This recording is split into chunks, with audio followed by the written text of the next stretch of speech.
नमस्कार। आज के इस वीडियो में हम लंबकोणीय ध्रुवीय शिरोबिंदु प्रक्षेप ऑर्थोग्राफिक पोलर जेनिथल प्रोजेक्शन का अध्ययन करेंगे। लंबकोणीय ध्रुवीय शिरोबिंदु प्रक्षेप एक संदर्भ प्रक्षेप है। संदर्भ प्रक्षेप प्रकाश की सहायता से तैयार किए जाते हैं। ये शिरोबिंदु प्रक्षेप की भूमध्य रेखीय दशा को प्रकट करता है। इस प्रक्षेप की रचना भी दो कल्पनाओं पर आधारित है। नंबर एक, प्रकाश का स्रोत अनंत दूरी पर माना जाता है। नंबर दो, प्रक्षेपण तल ध्रुव को स्पर्श करता है। हमारे जो प्रकाश का स्रोत है, जहाँ से लाइट डाली जाती है, उसकी दूरी अनंत होती है और दूसरा ये ध्रुव को स्पर्श करता है। इसमें प्रकाश की किरणें अक्षांश देशांतरी रेखा जाल को जिस बिंदु पर काटती हैं, काटती हुई प्रक्षेपण तल पर छाया डालती हैं, उसी से प्रक्षेप की रचना होती है। प्रकाश अनंत से आने के कारण एक बार में एक ही गोलार्ध प्रदर्शित किया जा सकता है। इस प्रक्षेप में अक्षांश रेखाओं के सभी बिंदु ध्रुवीय अक्ष के समानांतर स्पर्श तल पर प्रक्षेपित होते हैं। स्पर्श केंद्र से इन प्रक्षेपित बिंदुओं की दूरी ही अक्षांशों के अर्धव्यास हैं, जिनकी रचना संकेंद्रीय वृत्त के रूप में की जाती है। प्रक्षेप की विशेषताएं। नंबर एक, प्रक्षेप में अक्षांशीय रेखाएं संकेंद्रीय वृत्त होती हैं, लेकिन उनके बीच की दूरी बराबर नहीं होती। नंबर दो, अक्षांश रेखाओं के बीच की दूरी केंद्र से दूर होने पर घटती जाती है। जैसे जैसे बाहर जाएंगे दूरी का अंतराल कम होता जाएगा। नंबर तीन, देशांतर रेखाएं सीधी सरल होती हैं तथा केंद्र के चारों ओर फैली होती हैं। अक्षांश रेखाओं के निकट मापक शुद्ध होते हैं, लेकिन देशांतर रेखाओं के निकट मापक फैल जाते हैं। इस प्रक्षेप का आकार और क्षेत्र दोनों केंद्र से दूर जाने पर अशुद्ध हो जाते हैं। आकृति भी गलत हो जाती है और क्षेत्रफल भी अशुद्ध हो जाता है। इस प्रक्षेप पर एक गोलार्ध का मानचित्र बनाया जा सकता है। 7, पृथ्वी पर मानचित्र दोनों की ध्रुवीय स्थिति समान रहने से ध्रुवों पर पूर्ण शुद्धता रहती है।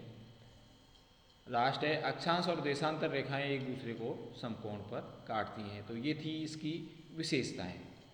अब आता है प्रक्षेप किस प्रकार बनाया जाए, कैसे कैलकुलेशन, प्रक्षेप की रचना। RF 1:200 मिलियन मापनी पर उत्तरी गोलार्ध के लिए एक लंबकोणीय ध्रुवीय शिरोबिंदु प्रक्षेप की रचना करो, जिसका अंतराल 15 डिग्री है। फर्स्ट स्टेप में सर्वप्रथम हमें रेडियस निकालनी है। इसके लिए हमें पृथ्वी के वास्तविक अर्धव्यास में निरूपक भिन्न का हर का भाग देना है, और ये जो रेडियस है हमारी वो आई है 3.2 सेंटीमीटर। देशांतर रेखाओं की संख्या ज्ञात करनी है। 360 में अंतराल का भाग देना है, तो आपकी 24 रेखाएं आएंगी। जैसे कि अन्य प्रक्षेपों में हमने देखा है, इसका जो कंस्ट्रक्शन है, निर्माण भी हम दो स्तर पर करेंगे। पहला आधार मानचित्र बनेगा और दूसरा मूल मानचित्र या मेन प्रोजेक्शन तैयार होगा। आधार मानचित्र बनाने के लिए सर्वप्रथम हमें जो आपका रेडियस आया है उसकी सहायता से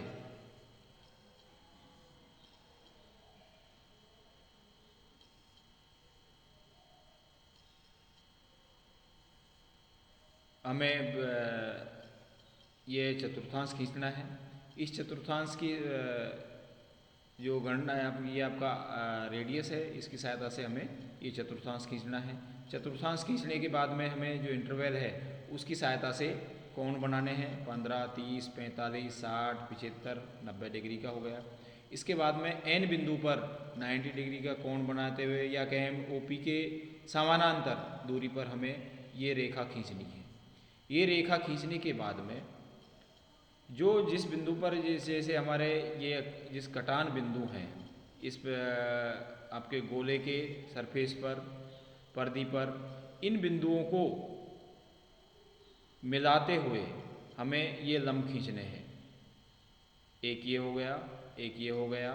जैसे U, T, S1, R1, Q1 और P1। जैसे हमने यह Q थे, P है, ये Q है, R, S, T, U और ये N। तो ये हमने लंब खींच दिए।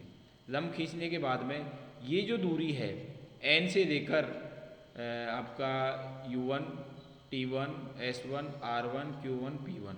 ये दूरी हमें अक्षांशीय रेखाओं के जो जाल है उसके लिए रेडियस का काम करेंगे।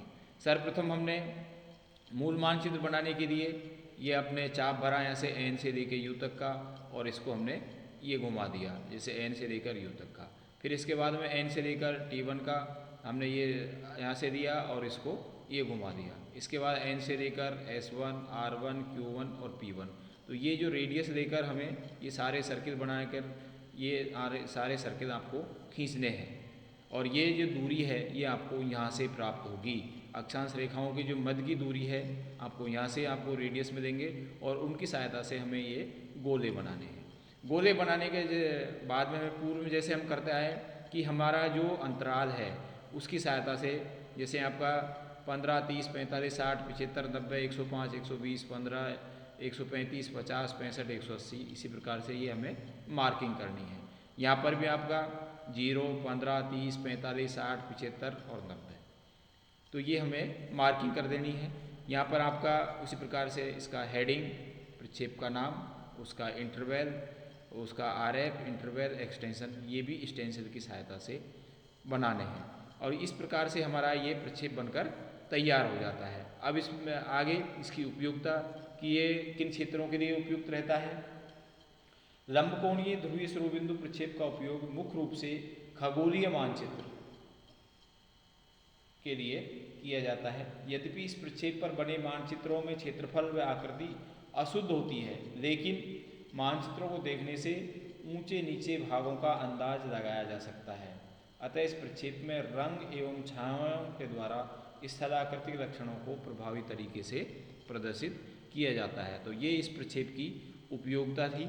और जैसे कि इससे भी हमें एक सीट तैयार करनी है, एंड उसकी आप RF चेंज कर सकते हैं, RF चेंज करके दूसरा कैलकुलेशन कर सकते हैं। यदि आपकी सीट में छोटा बन रहा है तो आप इसको और बड़ा कर सकते हैं। RF इसको घटाएंगे तो आकृति बढ़ती जाएगी, इसको यदि आप बढ़ाएंगे तो आकृति छोटी होती जाएगी।